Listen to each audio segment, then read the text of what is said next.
If any of you guys ever snapped the cruise control arm or maybe the turn signal arm, this is a video to help you get through switching out the whole left side of the steering column. So the first thing that you're gonna have to do is take off your airbag. And even though there are several videos in there,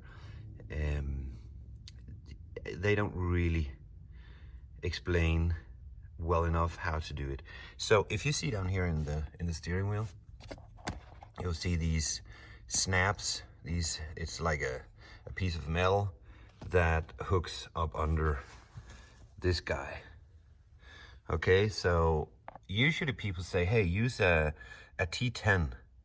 And I get it. It's because it's thin and it's very easy to punch through the holes on the back of the steering wheel, but it actually just gives you it's not thick enough to actually push the rod itself. So use a T20, punch a hole with maybe a T10, and then use a T20, and then you really can't fail. And you actually see the angle. You see the bolt down there? That's the angle of how the screwdriver is supposed to be pushed in. If you do that with a T20, you're not gonna ruin anything, and it's straightforward. Getting the airbag off, then you have these plugs. First of all, of course, the one from the airbag. You see that from behind, you have two locks here. You push them inward. And the same with this guy, which is for the steering wheel controls. Take those two off, remove the airbag, and then you have an Allen in there in the center. You take that one off and your steering wheel is off. Now, I've already done all this and I've already taken off the whole steering column, but it is super easy. There is no bolts here. When you got the steering wheel off, you can pull the whole thing off straight back. And when you do that, this is something that you simply just pull off. When you got it out, again, you have this this connector. If you see that from behind, you'll see that there is a little lock down there, and again, you push it inward. And before doing so, you remove this guy, which is actually sitting inside the lock so that the lock can't accidentally be released. So to get the whole thing, this is the steering column. To get this guy out, what you got to do is remove these three bolts. You find one there, you'll find one there, and you'll find one over here. So when you do that, this one, as you can see, it has small locks too. You can pull this one off nice and gently, don't have to scratch it up. And when you do that, you can pull the whole thing out of the plastic trim. So this is what happened to mine. A dog jumped into my car and broke the cruise control arm. So in this case, you see this guy was in here. I started by nice and smoothly pulling this out. There's a kind of a lock. This white one goes in and out of the print or the connector. Pull that out, and that releases let's just call it the wire. Be gentle, because as you can see down here, if I flip it this way, you see these guys. Those guys are kind of a lock on the square of the wire. So you gotta lift up this whole thing and pull it backwards. When you've done that, you'll see that you have a lock here, and you have a lock on the bottom of the switch, or the turn signal, steering wheel, and cruise control arm. You simply just push them in, and then nice and gently pull out the whole thing. Now I've got a new one here. Grease up the turn signal returner, just in case. And now all I gotta do is push this one in. Then I'm gonna connect the weird wire. So mounting this guy is actually not as hard as it seems. You gotta make sure that it's inside the plug and get it down there. Oh, sorry. Get it down in there, and then nice and gently you can lock this one, the white lock here, like this.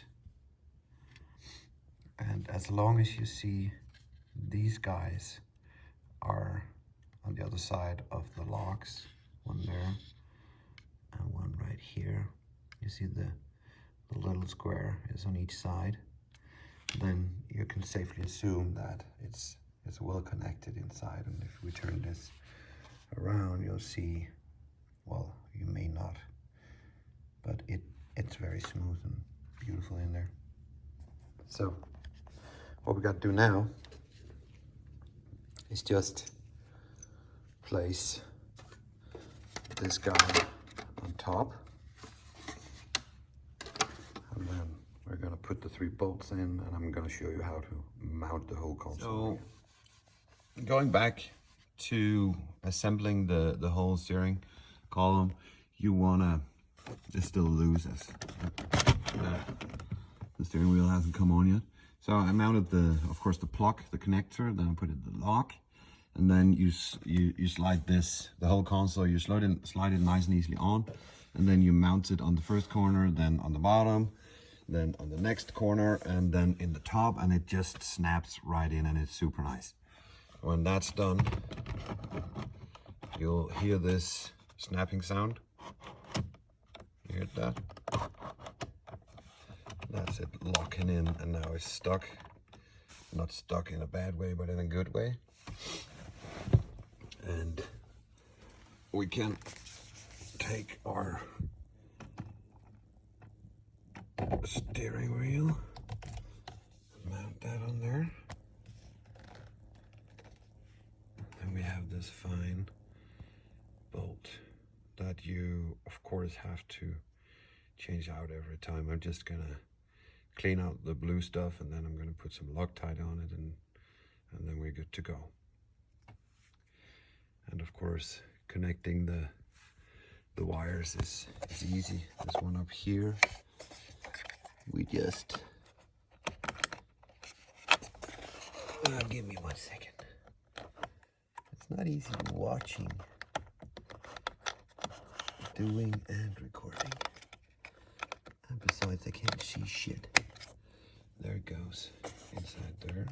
The other one over here is for the airbag, and when you have the bolt on, you have the airbag connector on, you simply just push down the airbag nice and smoothly on both sides. And just keep in mind that, and I didn't show this in the video before, but disconnect the battery before you do any of this stuff. So that's more or less it. Got the airbag on. The switch is working. All of the stuff is working more or less. So